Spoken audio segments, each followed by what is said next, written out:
Team India Sri Lanka T20 series July 27 శనివారం రోజున మొదలు కాబోతుంది.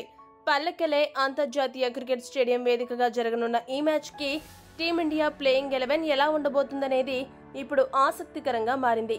కొత్త కోచ్ గంభీర్, కొత్త కెప్టెన్ సూర్యకుమార్ యాదవ్ నేతృత్వంలో ఎలాంటి జట్టుని ఎంపిక చేస్తారని అభిమానుల్లో ఆతృతగా ఎదురు చూస్తున్నారు. ముఖ్యంగా ఓ ఇద్దరు ఆటగాళ్ల విషయంలో సందిగ్ధత నెలకొని ఉంది. వివరాల్లోకి వెళితే మొదటి టీ20లో ఏ 11 మందికి గంభీర్ అవకాశం కల్పిస్తాడనేది ఇప్పుడు ఇంట్రెస్టింగ్ గా మారింది.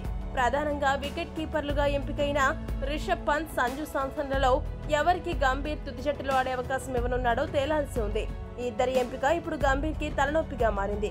గతంలో చాలా సార్లు సంజుకి అన్యాయం జరుగుతుందని, అతడికి తగినన్ని అవకాశాలు ఇవ్వకుండా జట్టు యాజమాన్యం అన్యాయం చేస్తుందంటూ సంజు శాంసన్ కి గంభీర్ మద్దతుగా నిలిచాడు.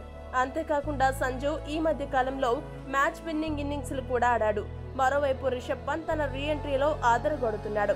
తాజాగా జరిగిన టీ20 ప్రపంచ కప్ లో అతడికి ప్రమోషన్ ఇచ్చి 3వ స్థానంలో బరిలోకి దించడం జరిగింది.